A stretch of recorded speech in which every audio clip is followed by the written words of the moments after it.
चलिए जी, एक पहले तो आप लोगों ने कहा कि स्टिमुलस डिस्क्रिमिनेशन की समझ नहीं आ रही। स्टिमुलस डिस्क्रिमिनेशन को थोड़ा सा फर्दर मैं क्लियर कर देती हूँ। स्टिमुलस डिस्क्रिमिनेशन होती है कि जिस स्टिमुलस पे रिस्पॉन्स सीखा होता है, अब आपका पार्टिसिपेंट या ऑर्गेनिज्म या एनिमल सिर्फ उसी स्टिमुलस पे रिस्पॉन्ड करे, बाकी किसी स्टिमुलस पे वो रिस्पॉन्स ना दे।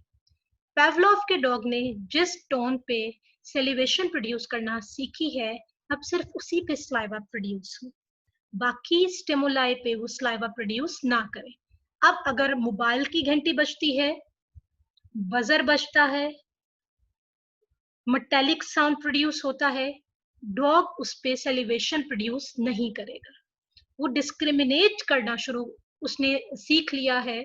उसने ये सीख लिया है कि ये जो स्टिमुलस हैं बाकी सारे, ये मोबाइल की टोन होगी, मेटालिक साउंड हो गया, बजर हो गया, ये उस साउंड से बहुत मुख्तलिफ है जिस साउंड पे उसने लर्निंग सीखी थी, जिस साउंड पे उसने रिस्पॉन्स प्रोड्यूस करना सीखा था, ये उससे बहुत ज्यादा मुख्तलिफ है, इसलिए वो रिस्पॉन्स प्रोड्यूस करना छोड़ दे। बिल्कुल उसी तरह से जैसे किसी पेट एनिमल को जब आप कमांड देना सिखाते हो तो एक टाइम आता है जो वो सिर्फ अपने ऑनर की कमांड्स को मान रहा होता है। पहले वो हर एक को रिस्पॉन्स शो कर रहा होता है, जितने भी लोग होते हैं फैमिली में, लेकिन एक टाइम आता है जब वो सिर्फ अपने ऑनर की कमांड्स को मानना शुरू कर देता है और बाकी सबको रिस्पॉन्स देना छोड़ देता है। रीजन क्या होती है? रीजन वो डिस्क्रिमिनेट करना शुरू कर देता है, उसे ये पता चलना शुरू हो जाता है कि ये उसका ऑनर है जिसको उसने रिस्पॉन्स देना है और बाकी किसी को उसने रिस्पॉन्स नहीं देना।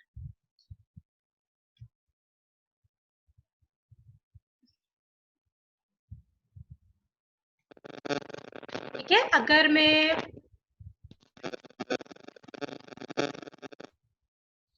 मैं एक ओवरव्यू दूं तो ओवरव्यू में सबसे टर्मिनोलॉजीज के बाद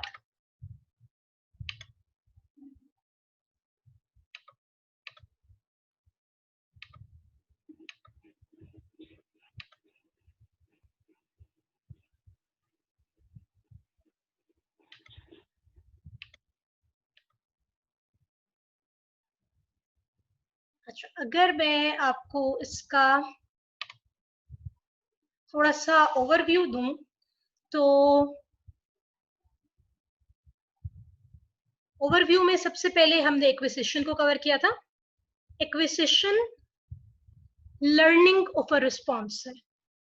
रिस्पॉन्स को लर्न करना बेसिकली एक्विजिशन है। रिस्पॉन्स कब लर्न होगा? जब दो स्टिमुलाई एसोसिएट करेंगे, जब न्यूट्रल स्टिमुलस और अनकंडीशनल स्टिमुलस पेयर करेगा। एक्सटेंशन अनलर्न करना रिस्पॉन्स को। डिमिनिशिंग ऑफ अ रिस्पॉन्स, अब वो रिस्पॉन्स जो सीखा है उसको आप अनलर्न करवाने की कोशिश कर रहे हो। पेवलॉव के डॉग के केस में कैसे अनलर्न होगा? सिर्फ बेल बजाई जाएगी और फूड प्रेजेंट नहीं किया जाएगा। जब बेल बजाई जाएगी और फूड प्रेजेंट नहीं किया जाएगा, डॉग ये लर्न कर लेगा कि अब रिस्पॉन्स प्रोड्यूस नहीं करना, क्योंकि बेल बजाने के बाद फूड नहीं मिलेगा। स्पॉन्टेनियस रिकवरी, रेस्ट पीरियड के बाद रिस्पॉन्स के अनलर्न हो जाने के बाद एकदम से जब दोबारा बेल बजाई गई तो देखा गया कि रिस्पॉन्स रीअपियर हो गया। रीअपियर क्यों हो गया? रीअपियर इसलिए हो गया कि डॉग ने ये पहचान लिया कि ये वही बेल है जिस पे उसने रिस्पॉन्स सीखा था। स्टिमुलस जर्नलाइजेशन, हर मिलते जुलते स्टिमुलस पे रिस्पॉन्स आना शुरू हो जाता है। स्टिमुलस किससे मिल रहा हो? अगर इनिशियल जो कि स्टिमुलस था जिस पर रिस्पॉन्स लर्न किया होता है, अगर रिस्पॉन्स उससे मिल रहा हो तो बाकी उससे मिलते जुलते सारे स्टिमुलस पे रिस्पॉन्स प्रोड्यूस होना शुरू हो जाता है। अब पेवलोव का डॉग उस टोन पे भी रिस्पॉन्स प्रोड्यूस करेगा जिस पे उसने रिस्पॉन्स प्रोड्यूस करना सीखा था। बजर पे भी रिस्पॉन्ड करेगा, सेलिब्रेशन प्रोड्यूस करेगा, मोबाइल की टोन पे भी साउंड प्रोड्यूस करेगा, मेटेलिक साउंड पे भी साउंड प्रोड्यूस करेगा, एम्बुलेंस के सायरन पे भी साउंड प्रोड्यूस करेगा, हर तरह का साउंड। क्योंकि यहाँ पे डॉग सिर्फ ये देख रहा है कि उसने किसी तरह के साउंड की आवाज पे रिस्पॉन्स प्रोड्यूस करना शुरू किया था, तो वो किसी भी साउंड पे सेलिब्रेशन का रिस्पॉन्स प्रोड्यूस करेगा। डिस्क्रिमिनेशन, यहाँ पे डॉग अब सिर्फ उसी साउंड पे, उसी बेल पे रिस्पॉन्स देगा जिस पे रिस्पॉन्स प्रोड्यूस करना सीखा था, और बाकी किसी भी टोन पे और साउंड पे, बजर पे, मेटालिक साउंड पे, मोबाइल की टोन पे रिस्पॉन्स प्रोड्यूस नहीं करेगा। डॉग ये लर्न कर जाएगा कि उसने रिस्पॉन्स प्रोड्यूस नहीं करना। तो बाजुकात स्टिमुलस जर्नलाइजेशन हो रही होती है, बाजुकात स्टिमुलस डिस्क्रिमिनेशन हो रही होती है। लेकिन अगर आप डेली लाइफ में देखो तो कंडीशनिंग या क्लासिकल कंडीशनिंग का यूज बहुत ज्यादा है। जैसे मैंने आपको लिटिल एल्बर्ट की एग्जांपल दी, इसी तरह से मैं एक और आपको एग्जांपल बता देती हूँ। एक बुक में मैं रीड कर रही थी। अब आपको तो मैंने नोट्स इस तरह के दिए हैं जिसमें सिर्फ क्लासिकल कंडीशनिंग डिस्क्राइब हुई हुई है। मैं बुक एक केस स्टडी थी, बेसिकली केस स्टडी में आप नेगेटिव रिस्पॉन्सेस को भी सीख रहे होते हो क्लासिकल कंडीशनिंग से, फियर और पॉजिटिव रिस्पॉन्सेस को भी आप क्लासिकल कंडीशनिंग से एसोसिएट कर रहे होते हो। एक एग्जांपल मैं आपको पॉजिटिव रिस्पॉन्सेस की दे देती हूँ, एक मैं आपको नेगेटिव रिस्पॉन्सेस की दे देती हूँ। केस स्टडी इस तरह से थी कि एक वुमेन थी जो कि ये रिपोर्ट कर रही थी कि चाइल्डहुड में वो अपनी ग्रैंड मदर को बहुत ज्यादा विजिट करते थे। अब जो उसकी ग्रैंड मदर थी वो बेसिकली, ये केस रिपोर्ट हुआ है कि ग्रैंड मदर के घर तक जाने का जो रास्ता था वो बड़ा एक डेंजरस किस्म का रास्ता था, जिसमें कुछ एक दो पुल आते थे, और यहाँ पे कह लो कि जो ब्रिजेस आते थे उस पे वो ये रिपोर्ट करती है कि उसको याद है कि उसके फादर बहुत ज्यादा रैश ड्राइविंग करते थे, कि फन के तौर पे वो रैश ड्राइविंग कर रहे होते थे। वो ये रिपोर्ट करती है कि उसने फियर डेवलप कर लिया कि बेसिकली आप ये कह लो कि जो इस तरह के ब्रिजेस थे उनसे गुजरने में उसको डर लगता था। और उसने ये रिपोर्ट किया कि ये उसका जो फियर था ये जर्नलाइज हो गया। जर्नलाइज कैसे हो गया? पहले वो सिर्फ उन ब्रिजेस से, उन रास्तों से गुजरने में डरती थी जो कि उसकी ग्रैंड मदर के घर जाते थे। उसके बाद उसने एक लंबे अरसे के लिए अननेसेसरी ट्रैवलिंग छोड़ दी, या उसने हर उस जगह की ट्रैवलिंग छोड़ दी जहां से उसे किसी ब्रिज के पास से गुजरना पड़ता था। इस तरह से आप लर्न कर जाते हो। उसने एक चीज सीखी और उसको थ्रू आउट जर्नलाइज कर लिया।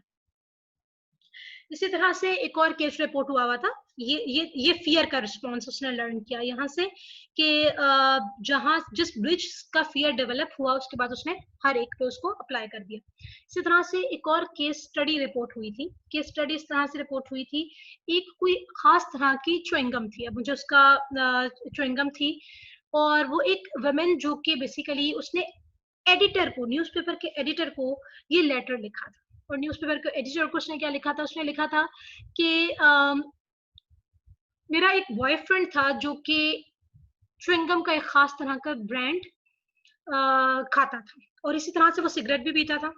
बेसिकली ये लेटर जो न्यूज़पेपर एडिटर को लिखा गया, ये इस कॉन्टेक्स्ट में लिखा गया कि काफी अरसे उस ब्रांड, जो बबल गम का ब्रांड था, वो डिसकंटिन्यू होने के बाद उन्होंने प्रोडक्शन बंद कर दी थी, और काफी अरसे बाद उन्होंने ये डिसाइड किया उस ब्रांड ने कि दोबारा से हमें प्रोडक्शन स्टार्ट करनी चाहिए।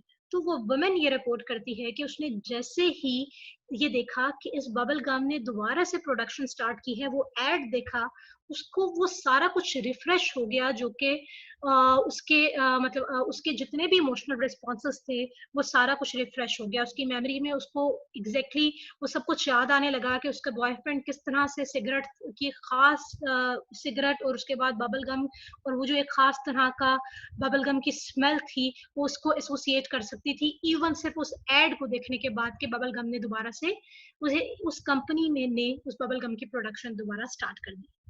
इस तरह से आप चीजों को एसोसिएट करते हो और लर्न करते हो। एक एग्जांपल मैंने आपको फियर रिस्पांस की दी है, और एक मैंने आपको पॉजिटिव रिस्पांस की दी है।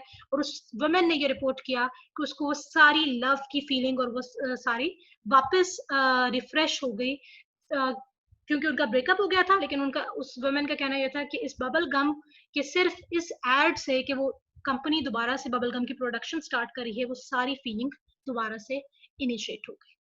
इस तरह से आप कोई फेयर रिस्पॉन्स सीखते हो। यहाँ पे आपका क्लासिकल कंडीशनिंग का टॉपिक एंड हो जाता है। अब आप जितने भी क्वेश्चंस करना चाह रहे हो क्लासिकल कंडीशनिंग से रिलेटेड, वो आप मुझे बता दो, मैं उन्हें आंसर कर देती हूँ। मैम मेरे एक सवाल, क्वेश्चन। जी बताएं क्वेश्चन। मैम ये जो हर चीज के ऊपर रिस्पॉन्स करना शुरू हो जाते हैं, इसकी खास वजह क्या होती है? वरना फॉर एग्जांपल वो जो डॉग था, अब हर ट्यून पे या हर बेल पे वो रिस्पॉन्स करना शुरू हो जाए, तो इसकी क्या वजह होती है? उसकी वजह ये होती है कि वो बेसिकली यहाँ पे डिस्क्रिमिनेशन नहीं आ रही, ठीक है।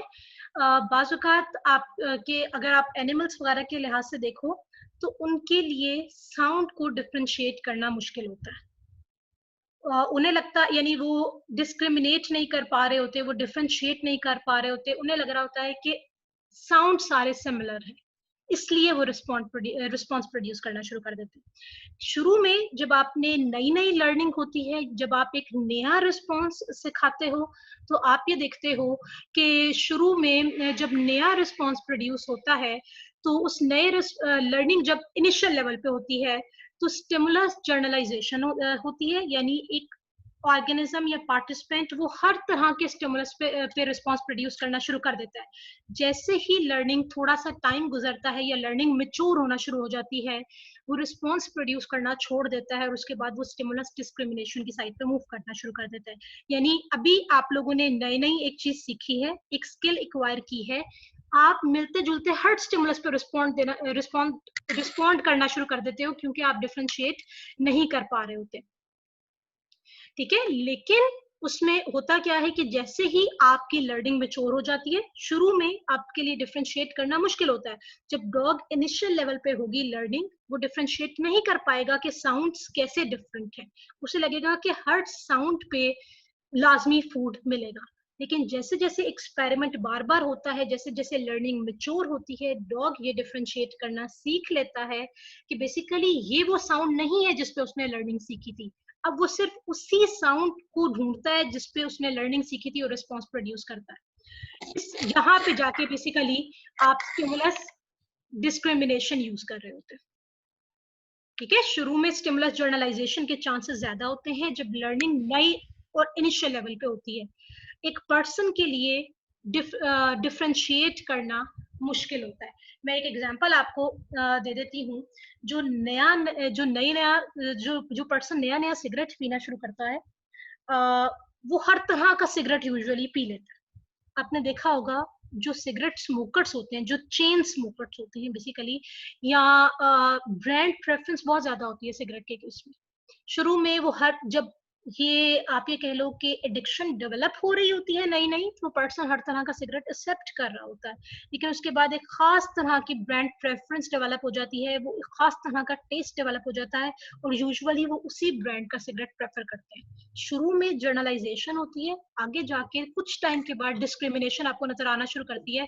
अगर एक सिगरेट स्मोकर एक खास ब्रांड के अलावा किसी तरह का सिगरेट नहीं पी रहा और रिफ्यूज करता चला जाता है, तो ये स्टिमुलस डिस्क्रिमिनेशन। पॉइंट थोड़ा सा क्लियर होता है? Yes ma'am. इसके अलावा अगर कोई क्वेश्चन करना चाह रहे मैम ये जो आपने एग्जांपल दी थी वो ब्रिज वाली, और वो जो लड़की होती है इसको राइट। ब्रिज का फियर हो जाता है। मैम जब वो ब्रिज गुजरती होगी, क्योंकि छोटी एज थी उसकी, तो उसको मतलब कोई बताने वाला होगा कि उसकी अगर अम्मी साथ बैठी होंगी तो वो उसके बाप को कहती होंगी कि नहीं आप आहिस्ता गुजरे हैं, ये अच्छा नहीं है, खतरनाक है। तो उससे उस लड़की के दिमाग में बात आई होगी ना, खाली वो रैश ड्राइव करने से तो नहीं आई होगी ना, कोई और वजह भी होगी। अच्छा, मैंने अभी केस को बहुत ज्यादा शॉर्ट कर दिया। वो केस में प्रॉपर ये बताती है कि रैश ड्राइविंग इस तरह से होती थी कि फन के लिए, जैसे आप एकदम से तेज चला के एकदम से बिल्कुल रिस्की जगह पे जाके रोक देते हो, ठीक है। केस बहुत लाइक प्रॉपर केस स्टडी की तरह से रिपोर्ट हुआ था, जिसमें इस तरह की चीजें थी कि वो यंग एज में थी, लेकिन उसको ये पता चलता था कि ड्राइविंग बहुत ज्यादा रैश हो रही है। यस चलाते हुए एकदम से एक रिस्की टर्न पे जाके, स्पेशली वो ये रिपोर्ट करती है कि टर्न्स पे बहुत ज्यादा रैश ड्राइविंग, एकदम से टर्न के बिल्कुल कॉर्नर पे रोक देना, वो इस तरह की चीजें रिपोर्ट करती है, ठीक है। जिसकी वजह से उसने फिर फियर डेवलप किया। कि स्टडी बहुत अच्छी खासी लंबी थी, मैंने आपको सिर्फ उसका मेजर वो बताया है जो कि फियर था, वो निकाल के बीच में से बताया, यस मैम। ठीक है। Yes ma'am. लेकिन ये भी हो सकता है, देखो एसोसिएशन ऐसे भी डेवलप हो सकती है, जैसे आपने एग्जांपल दी कि अगर उसे कोई बताएगा, एज बच्ची की अगर ज्यादा छोटी है और अगर उसे कोई ये कहेगा कि यहाँ पे रिस्की ड्राइविंग हो रही है, तो रिस्की ड्राइविंग के साथ अपनी ग्रैंड मदर के हाउस को रिलेट करना शुरू कर देगी और वो अपने ग्रैंड मदर के घर जाने से डरेगी कि शायद रिस्की ड्राइविंग ग्रैंड मदर के घर जाते वक्त होती है। Yes ma'am. एसोसिएशन किसी भी फॉर्म में डेवलप हो सकती है। Okay ma'am. इसके अलावा अगर कोई क्वेश्चन आप करना चाह रहे हैं?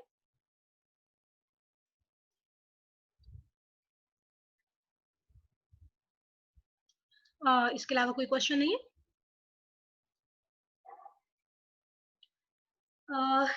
क्लासिकल कंडीशनिंग कंपैरेटिवली थोड़ा सा आप ये कह लो कि टफ है।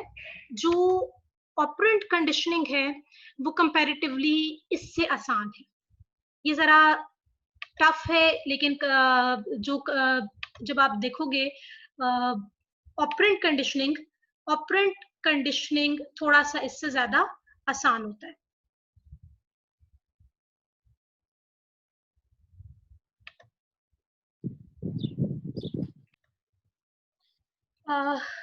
जो नेक्स्ट टाइप ऑफ लर्निंग है वो है जी operant conditioning. Operant conditioning introduce करवाई बीएफ स्किनर ने। इसको बीएफ स्किनर के नाम से ज्यादा जाना जाता है। Usually B.F. स्किनर लिखा जाता है, यानी फर्स्ट 2 नेम्स कंप्लीट नहीं लिखे जाते, या आप ये कह लो कि स्किनर के नाम से ज्यादा इसको रिकग्निशन मिली। अब स्किनर ने काम बहुत आसान कर दिया। स्किनर ने ये कहा कि लर्निंग किस चीज पे बेस करी है? लर्निंग बेस कर रही है कॉन्सिक्वेंसेस पे। आप कोई बिहेवियर प्रोड्यूस करते हो, बिहेवियर प्रोड्यूस करने का कि कॉन्सिक्वेंसेस क्या होते हैं, ये बेसिकली इस चीज पे बेस कर रहा होता है। यानी आप वेल बिहेव करते हो, आपको एप्रिसिएशन मिलती है, चांसेस आपने बिहेवियर प्रोड्यूस किया, वेल बिहेव किया।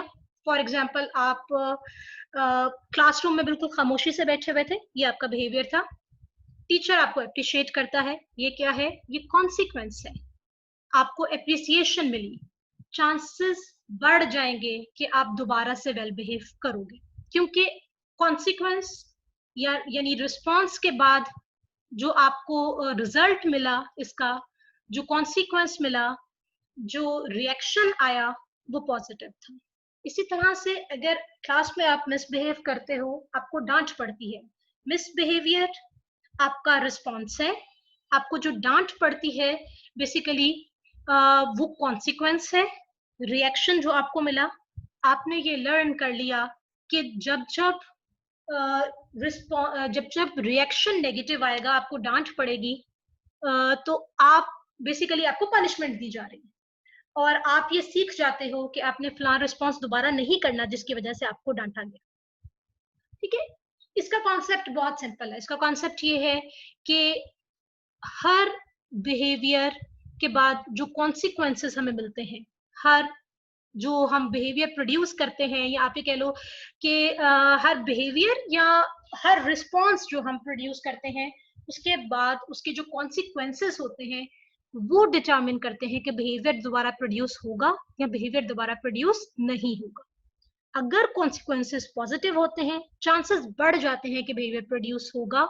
अगर कॉन्सिक्वेंसेस हमारे लिए किसी एक्शन के नेगेटिव होते हैं, या किसी भी बिहेवियर के बाद कॉन्सिक्वेंसेस नेगेटिव है पर्सन के लिए, तो ये लर्न कर जाता है कि बिहेवियर दोबारा से प्रोड्यूस नहीं करना। अब ये जो स्किनर था, इसका सारा जो कॉन्सेप्ट था, स्किनर से पहले एक पर्सन था थॉर्नडाइक। इसका कॉन्सेप्ट था बेसिकली, जिसको बाद में थोड़ा सा मॉडिफाई स्किनर ने किया और ये ऑपरेंट कंडीशनिंग बन गई। थॉर्नडाइक ने कैट्स पे एक एक्सपेरिमेंट किया। एक पजल बॉक्स सा था, जैसा कि आपको यहाँ पे नजर आ रहा है। पजल बॉक्स होता है जिस तरह से आप जिसमें रास्ता फाइंड आउट करना होता है। ठीक है, पजल बॉक्स होता है जिसमें रास्ता फाइंड आउट करना होता है।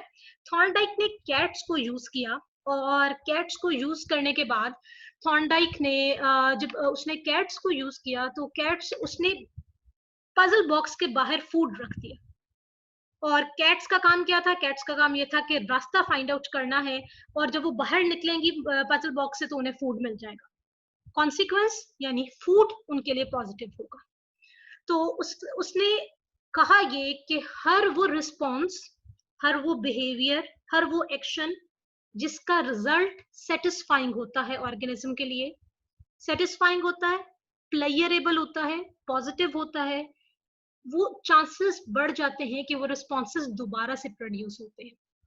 हर वो रिस्पॉन्स जिसका रिजल्ट अच्छा नहीं होता, डिस्कम्फर्टिंग इफेक्ट होता है, जिसकी वजह से कॉन्सिक्वेंस नेगेटिव मिलता है, चांसेस कम हो जाते हैं कि वो रिस्पॉन्स दोबारा से प्रोड्यूस हो। अब इसने इस फाइंडिंग को नाम दिया लॉ ऑफ इफेक्ट का। इफेक्ट जैसा होता है वो चीज डिटरमिन करती है कि बिहेवियर प्रोड्यूस होगा या बिहेवियर प्रोड्यूस नहीं होगा। जब आप लॉ ऑफ इफेक्ट को देखते हैं तो उसकी स्टेटमेंट क्या आती है? Responses that produce a satisfying effect in a particular situation become more likely to occur again. ऐसे रिस्पॉन्सेस जिनकी वजह से कोई सेटिस्फाइंग इफेक्ट आपको मिल रहा होता है, पॉजिटिव इफेक्ट, प्लेयरेबल इफेक्ट आपको मिल रहा होता है, एक खास सिचुएशन में चांसेस बढ़ जाते हैं कि आप उस रिस्पॉन्स को दोबारा से प्रोड्यूस करते हो जब कभी आपको दोबारा वो सिचुएशन मिलती है। And responses that produce a discomforting effect become less likely to occur again in that situation. और ऐसा हर रिस्पॉन्स जिसमें आपको नेगेटिव कॉन्सिक्वेंस मिलता है, डिस्कम्फर्ट मिलती है, या आपके लिए नेगेटिव ओवरऑल इम्पैक्ट मिलता है, आपको किसी भी रिस्पॉन्स के बाद नेगेटिव फीडबैक मिलता है, चांसेस कम हो जाते हैं कि आप उसी तरह की सिमिलर सिचुएशंस में वैसा रिस्पॉन्स प्रोड्यूस करें। थॉर्नडाइक ने इसको लॉ ऑफ इफेक्ट का नाम दिया। इसी चीज को, ये जो आपको यहाँ पे दो लफ्ज लिखे हुए नजर आ रहे हैं, सेटिस्फाइंग इफेक्ट, स्किनर ने यहाँ से सेटिस्फाइंग इफेक्ट को उठाया और नीचे से डिस्कम्फर्टिंग इफेक्ट को उठाया और उसने पूरी थ्योरी डेवलप कर दी जिसको ऑपरेंट कंडीशनिंग का नाम दे दिया गया। सेटिस्फाइंग इफेक्ट को रीइंफोर्समेंट कह दिया गया, आगे जाके मैं क्लियर करती हूँ, या आप ये कह लो पॉजिटिव कॉन्सिक्वेंस कह दिया गया। डिस्कम्फर्टिंग इफेक्ट को नेगेटिव कॉन्सिक्वेंस का नाम दे दिया स्किनर ने, लेकिन स्किनर का जो सारा काम था वो बेसिकली थॉर्नडाइक के लॉ ऑफ इफेक्ट पे बेस कर रहा है। ऑपरेंट कंडीशनिंग को इंस्ट्रूमेंटल कंडीशनिंग का भी नाम दिया जाता है। ऑपरेंट कंडीशनिंग को अगर मैं डिस्क्राइब करूं तो ये ऐसी कंडीशनिंग है, ये ऐसी लर्निंग है जिसमें आप ये कहते हैं कि बिहेवियर बेस कर रहा है उसके कॉन्सिक्वेंसेस पे। Behaviour is based on the consequences for that behaviour. और कॉन्सिक्वेंसेस दो फॉर्म में हो सकते हैं, या तो कॉन्सिक्वेंसेस पॉजिटिव होंगे या कॉन्सिक्वेंसेस नेगेटिव होंगे। अब जब भी आप कोई बिहेवियर प्रोड्यूस करोगे, दो पॉसिबिलिटीज है, या तो फेवरेबल और पॉजिटिव कॉन्सिक्वेंसेस होंगे या अनफेवरेबल और नेगेटिव कॉन्सिक्वेंसेस होंगे। फेवरेबल कॉन्सिक्वेंसेस को आप रीइंफोर्समेंट का नाम दे देते हो, अनफेवरेबल कॉन्सिक्वेंसेस को आप पनिशमेंट का नाम दे देते हो। अब ये चीज डेली लाइफ में बहुत ज्यादा एप्लीकेबल है। रीइंफोर्समेंट कोई भी ऐसी चीज है जो कि चांसेस बढ़ाती है कि आप एक रिस्पॉन्स प्रोड्यूस करो। पनिशमेंट कोई भी ऐसी चीज है जो कि चांसेस डिक्रीज करती है कि आप कोई भी रिस्पॉन्स प्रोड्यूस करो। आप ये देखो कि जब जब आपको पॉजिटिव कॉन्सिक्वेंस मिलेगा, चांसेस बढ़ेंगे कि आप चांसेस इंक्रीज करेंगे कि आप एक रिस्पॉन्स दोबारा प्रोड्यूस करोगे। जब जब आपको पनिशमेंट मिलेगी, चांसेस डिक्रीज करेंगे कि आप कोई रिस्पॉन्स दोबारा से प्रोड्यूस करोगे। एक एग्जांपल देख ले ऑपरेंट कंडीशनिंग की।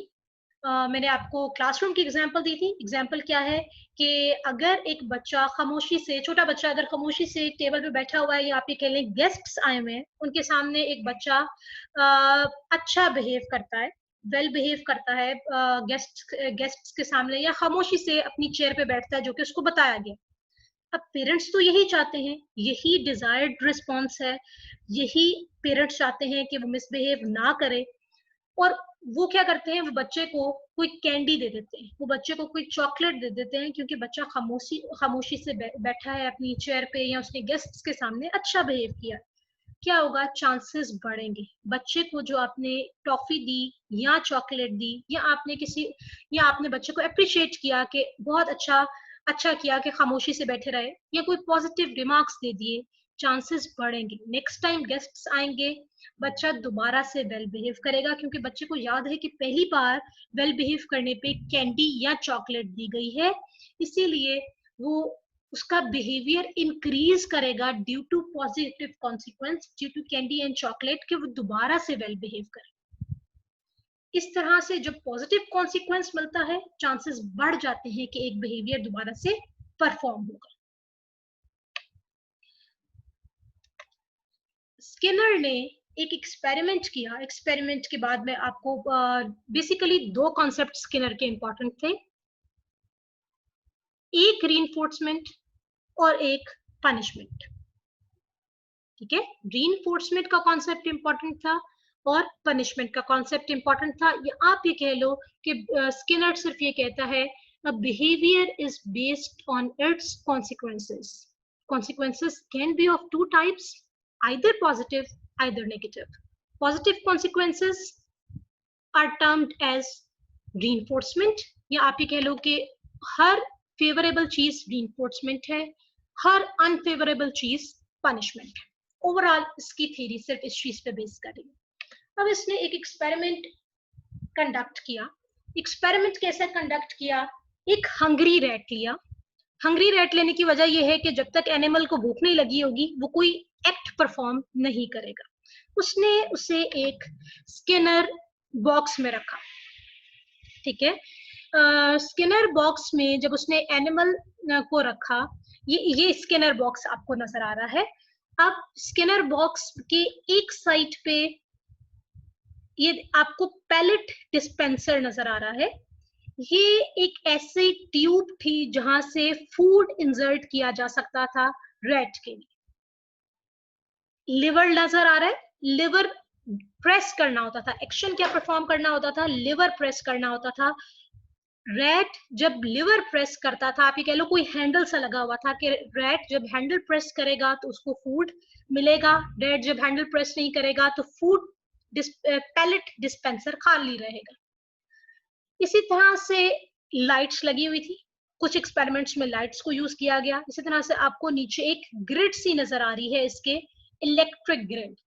मल्टीपल एक्सपेरिमेंट्स किए गए। कुछ एक्सपेरिमेंट्स में इलेक्ट्रिक ग्रिड का पर्पस ये होता था कि इलेक्ट्रिक करंट, बहुत माइन्यूट सा एक शॉक सा डिलीवर करने के लिए इलेक्ट्रिक ग्रिड होती थी। जो फर्स्ट एक्सपेरिमेंट स्किनर ने किया उसमें उसने किया ये कि रैट को स्किनर बॉक्स में रखा, इसको स्किनर बॉक्स का नाम दिया गया, और एक साइड पर लिवर लगा होता था।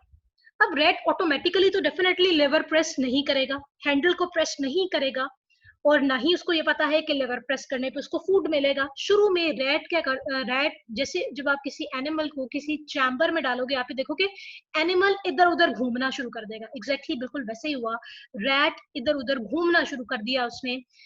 अब स्किनर ने उसका बिहेवियर शेप किया। शेप कैसे किया, जैसे जैसे वो इस लिवर के पास मूव करता, ये जो आपको लिवर नजर आ रहा है जिसके बिल्कुल पास रैट खड़ा है, जब लिवर के पास मूव करता या इस वॉल के पास मूव करता जहां पे लिवर लगा हुआ है, तो एकदम से पैलेट डिस्पेंसर की वजह से उसको फूड मिल जाता। जब फूड मिलता तो पहली दफा फूड मिला, रैट को ये अंदाजा हो गया कि कोई चीज ऐसी जरूर है इस चैम्बर में जिसको प्रेस करने से फूड मिल रहा है। इसी तरह से दोबारा वो इधर उधर घूमना शुरू कर देता। दोबारा से जब वो वॉल के करीब मूव करता, एकदम से फूड दोबारा मिल जाता। आहिस्ता आहिस्ता रैट ने ये लर्न करना शुरू कर दिया कि ये लेफ्ट साइड वाली वॉल है जिसके पास रहने से फॉर एग्जाम्पल फूड मिलता है, लिवर, क्योंकि लेफ्ट साइड पे लिवर है, लिवर।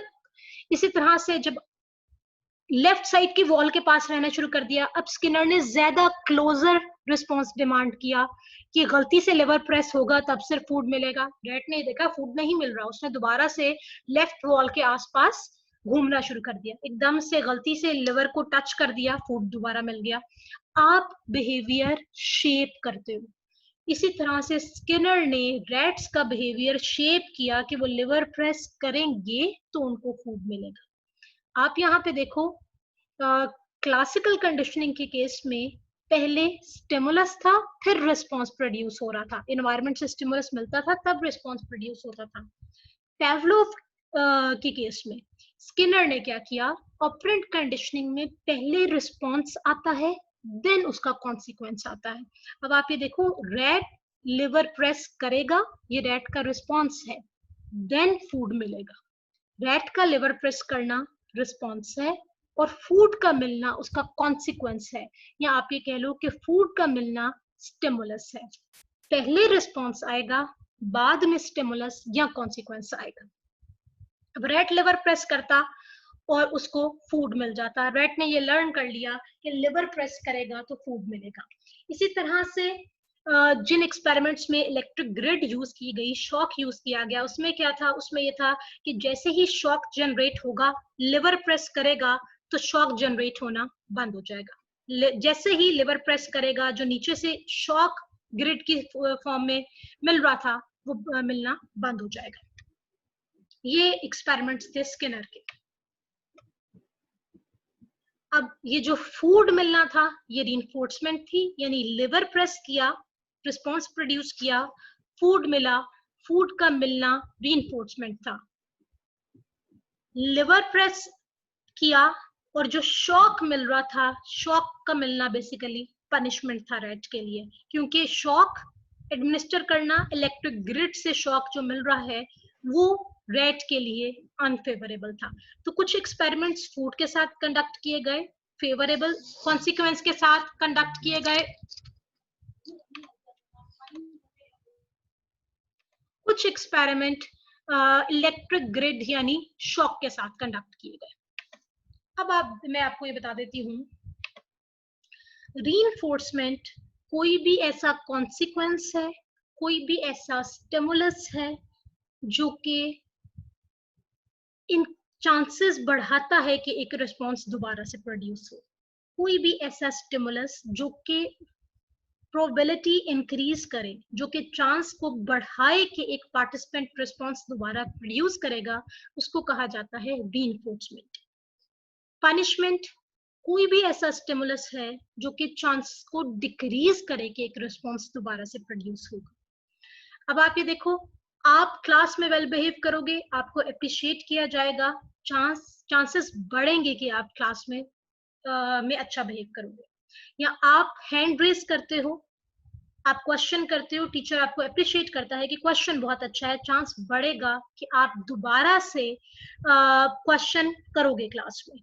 पनिश, आप क्वेश्चन करते हो और अगर आपको टीचर की तरफ से कोई बैड रिमार्क्स मिलते हैं, फॉर एग्जांपल किस किस्म का स्टूपिड क्वेश्चन है, ये नेगेटिव रिमार्क्स हैं जो कि आपके लिए अनफेवरेबल हैं, चांसेस डिक्रीज करेंगे और कि और आपका रिस्पांस डिक्रीज हो जाएगा और आप क्लास में दोबारा क्वेश्चन नहीं करोगे। एक रीइंफोर्समेंट है, एक पनिशमेंट है। रीइंफोर्समेंट फेवरेबल है, पनिशमेंट अनफेवरेबल है।